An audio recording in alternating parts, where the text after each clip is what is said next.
Let me tell you something. Skip. Nah, ain't no skip here. Let me tell you something, America. When I heard Jared Goff open up on that Netflix quarterback series, I leaned back in my chair, looked at my notes, and said, now, this is the side of the NFL they don't put on Sunday Night Football. This ain't S's and O's. This is respect. This is dignity. This is how you treat a man who gave his all for your organization. Now first, let's set the table.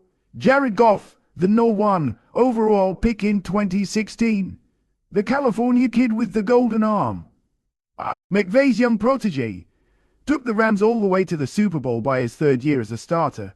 They lost to Brady and Belichick, yes. But let's not forget that Goff got them there. But guess what? That's not how the NFL works. See? Once expectations rise, grace disappears. Goff had a couple of playoff clunkers, a few missed throws, a few tough games, and all of a sudden, that genius offensive head coach you once had stops looking at you like a savior and starts eyeing the trade wire. Then boom! Out of nowhere, Goff gets that call. 3 weeks after the season ends. Hey, we're trading you to Detroit. No context, no build-up, just boom, Detroit. Now hold up. Sean McVay ain't just some middle manager. This is the face of the Rams.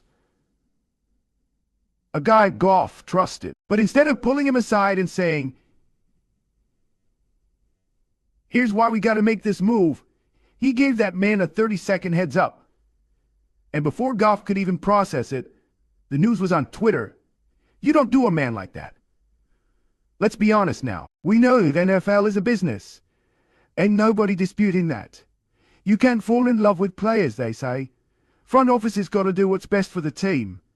But here's my thing. There's a right way and a wrong way to send a message. McVay might have made the right football decision. Hell, they won a Super Bowl with Stafford. But he made the wrong human decision. Because what McVay did wasn't just trading a quarterback. He traded a person, a locker room leader, a guy who took shots for that franchise. You owe that man a conversation, a dinner, a meeting. Not some half-hearted phone call with ESPN breaking the story before the man can tell his own family. Let me ask you this. If McVay was the one getting fired, would he want to hear about it on Twitter? Didn't think so. Now look, we gotta talk about that Motor City redemption. Because what the Rams broke down, Dan Campbell and Brad Holmes built back up. Goff walks into Detroit and what does he find? A GM that believes in him. A head coach that cries for his players in post-game interviews. An offensive line that punches people in the mouth. We don't care who you are. We're biting kneecaps in Detroit. That's the environment Goff walked into. And slowly, brick by brick, he rebuilt himself. He went from being a castaway to a comeback story. From Hollywood scapegoat to Detroit's golden boy. He led them to their first NFC Championship appearance since 1991. Baby! Y'all remember that? You probably don't, because it ain't happened in most of our lifetimes. Now here's what really made me lean in. The emotional part. When Goff said this was his first real taste of adversity, you felt that. You could see it in his face on Netflix. This wasn't just a bad game type of adversity. This was career-defining betrayal. It was a fork in the road. That's what he said. Now let me ask y'all something. How many players, after being cast off like that, would folded, gone to Detroit and mailed it in? Looked like they didn't care? But Goff? He put on his helmet, strapped that chin strap tight, and said, I'm still him. Now we ain't gonna forget the tape. Goff ain't just emotionally strong. He been ballin'. Let's run the numbers. In 2023, 4,575 yards, 30 turds, 12 ints. In 2024, even with injuries around him, still top 10 efficiency, led Detroit to 12 wins. Averaged over 26 points per game with a rebuilt record. You're telling me he ain't a franchise QB? Get out of here. Let's be clear. He outperformed a lot of so-called elite QBs who didn't have half the adversity. And here's the twist. The Rams still got their Super Bowl, but now the Lions are building one too, with Goff. I'm glad Netflix ran this story, because too many times fans forget that these players ain't just Madden ratings and fantasy football points.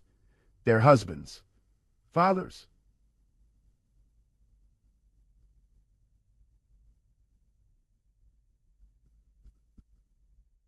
Goff pulled back the curtain, and what we saw, it wasn't just a dude who got traded.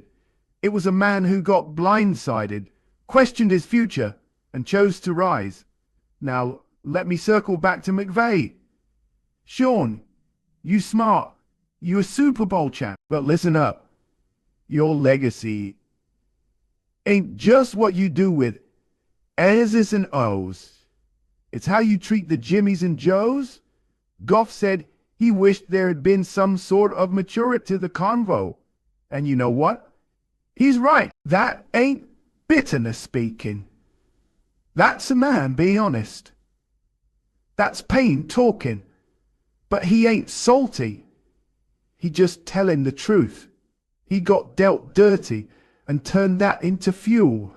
But coaches, listen up. These players ain't chess pieces. They remember how you make them feel. And let me tell you something else. Goff ain't done. That 2024 season ended with heartbreak.